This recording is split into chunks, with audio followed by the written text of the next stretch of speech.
Situated at the front of the boat is silver lockers, also in a lower saloon beneath the fixed seating. Life rafts are situated at the back of the boat. They can be launched by a crew member or also float freely. Emergency exits in the saloon are the windows. They will slide to open. On the open top deck, just use your own imagination. As we make our way through the city, there are some points and places of interest. I will do my best to point these out as we make our way down the street. The first bridge we're going beneath is Waterloo Road Bridge, or affectionately known as the Ladies' Bridge. When the bridge was built, it was built by 80% female labour due to the fact that men was away in the armed forces. As we pass through the bridge, directly on the left-hand side, you'll see a large white building with a green dome in the centre. This is called Somerset House, where we used to hold all births, marriages and death certificates. It used to be known as Hatcham, Matcham and Dispatcham. Now if you look in front of us on the left hand side, you'll see a large white ship with the yellow funnel, the Wellington. She saw action during the Second World War. She was running supplies across the Atlantic, disguised as an hospital ship. Now if you look to the stern end of the Wellington, just where you can see the red end sign, just behind it, on the embankment wall, there's a stone archway. Now this is Temple Arch. It's a boundary line between two cities. The city of Westminster, we are just about to leave. The city of London, that we are just about to enter.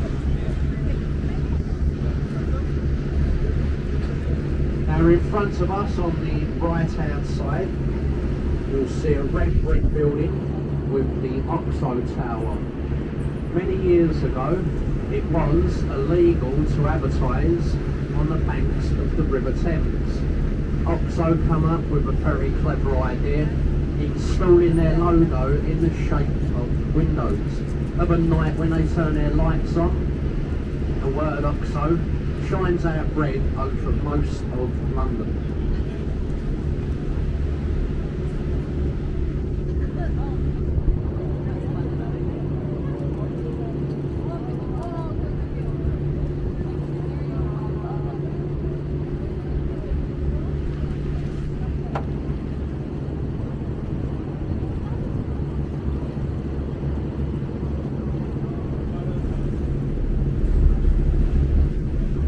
Coming up on our left hand side, you'll see a white building with a green sloping roof and the black pinnacle on the top. This is the old City of London School for Boys. Lord Asquith, he used to go to this school before moving on to higher education. If you look to the face of the building, between the archway windows, there's 4 statues. From left to right, these are of John Milton, Sir Isaac Newton, Sir Francis Bacon and William Shakespeare, 4 of this country's most famous scholars. The next bridge in front of us is the Blackfriars Road Bridge. As we go beneath the bridge, take a look either side of the boat. You'll very shortly see 8 red support columns. Now these are what remains from the old St Paul's Railway Bridge. It was built by Isambard Kingdom Brunel. You'll very shortly see they took the top piece of the bridge away. It became unsafe from the modern day trains. They left the support columns in place, fear of undermining the foundations of the other two bridges. And the last bridge in group of three, the Blackfriars Railway Bridge.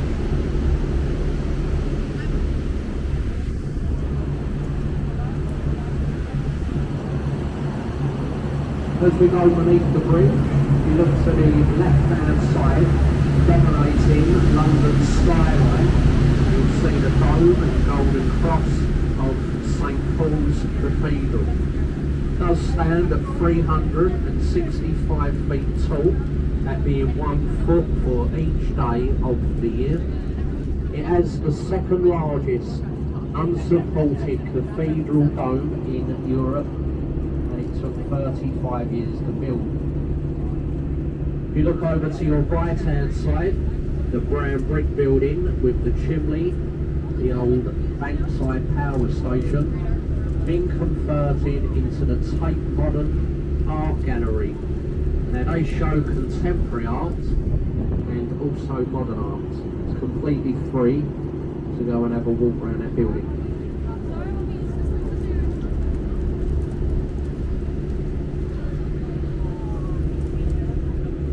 The bridge in front of us is the Millennium Footbridge. Some people on board the boat today may recognise the bridge from the Harry Potter film, Half-Blood Prince. The bridge collapses into the river.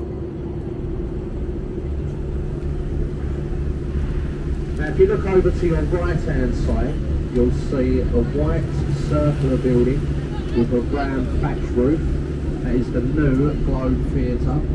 It is a replica of Shakespeare's old Globe, opened up by Her Majesty the Queen with a seating of 1,600 people.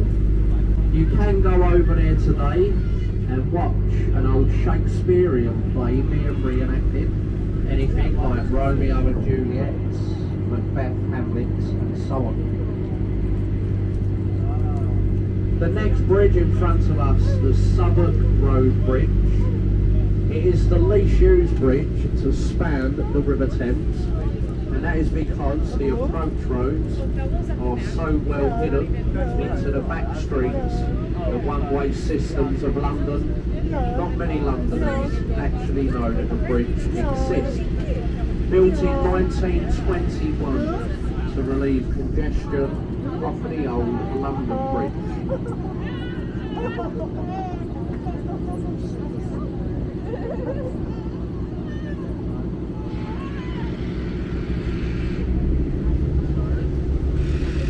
As we go beneath the bridge, if you look just over to the right hand side, you'll see a brown brick building with red window frames, the Anchor Tavern of Bankside. This pub is just over 400 years old. It was built in 1615. Used to be frequented by Dr. Johnson and Samuel Pepys, two of this country's most famous diarists. The bridge we're going to go beneath is the Cannon Street Railway Bridge. It's one of the oldest and also one of the widest railway bridges to span the River Thames.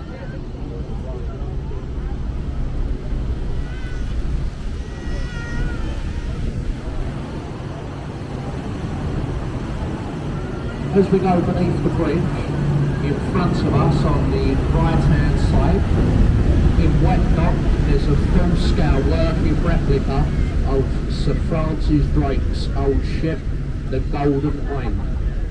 The original one sailed around the world once. This replica has sailed the world twice, taking the same route that Drake took.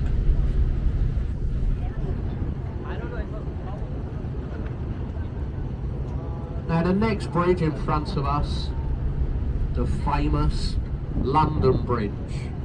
The fourth London Bridge to stand on this site since Roman times. This one was opened up in 1973 by Her Majesty the Queen The one before this, it now stands in the Arizona deserts across a man-made lake called Lake Havasu, sold off to America for 1.5 million.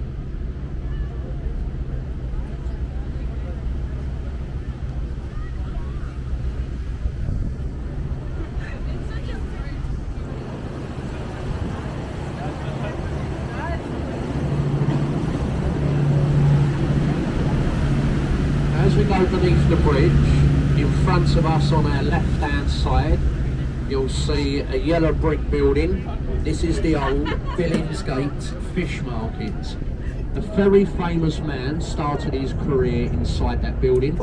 At the time he was 15, going by the name of Maurice Micklewhite. He later on changed his name and his profession. He's now known as Sir Michael Caine. Also on the left hand side behind the trees, the large white building with the 6 black chimneys on top, Customs House. If you're caught bringing too much duty free into the country, cigarettes, alcohol, it's all confiscated and stored in the basement of that building, where it is then said to be burnt. Now, I've worked out here for the last 24 years and I've never seen a puff of smoke coming from those chimneys. I've been told they do have the best Christmas parties anywhere in London. Now in front of us we have the C-35 HMS Belfast. The Belfast has 12 guns, 6 at forward and 6 at aft, capable of firing a 102-pound shell, 14 land miles. If the Belfast was to fire her guns in anger, she could hit targets in places such as Kew, Croydon and Dartford, 14 miles away.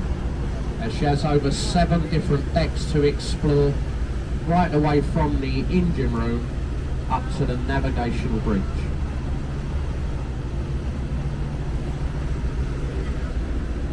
Now if you look in front of us on the left hand side, behind the trees we have the world famous Tower of London.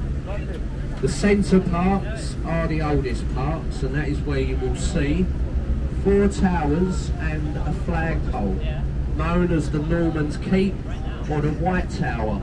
It dates back to 1078. Been many things in its time, including a royal mint, a royal zoo, a royal observatory, a royal fortress, and a place of execution.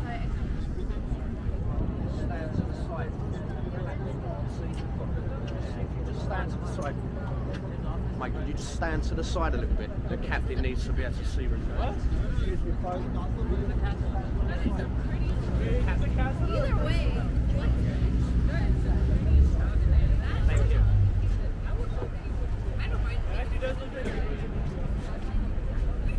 Now directly in front of us, we have the gateway to London, Tower Road Bridge, designed by Sir John Barry in 1894.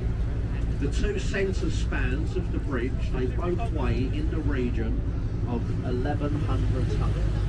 They can be raised into the upright position in just under 90 seconds. When the centre spans are raised, the public can still cross the bridge by the 2 centre catwalks at the top. Now if you take a look up there today, you'll notice in the middle they've installed glass pavements at the top of the bridge, and that is called Tower Brigde Experience.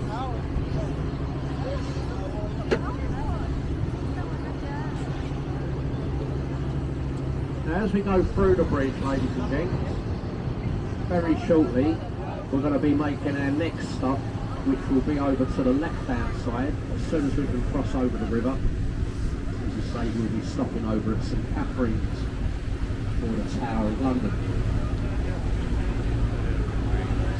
Anyone on board the boat, ladies and gents, with Circular Cruise tickets, golden tours to the Tower or Tower Bridge Quay, you must leave the boat at this point.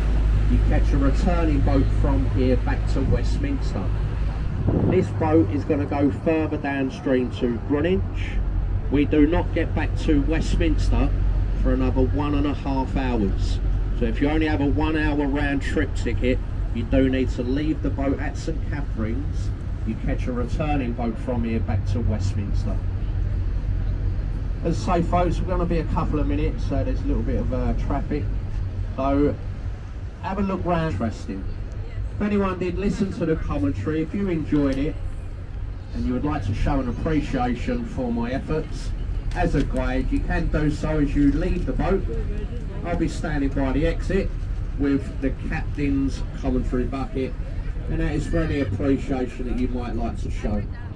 Please feel under no obligation, ladies and gents, to put anything into the bucket. It's completely voluntary on your behalf, just as giving the commentaries are voluntary on our behalves. There is one thing I'd like to thank you all for, and that is your very kind attention.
Yeah, actually, Kat, do you mind taking a picture of us?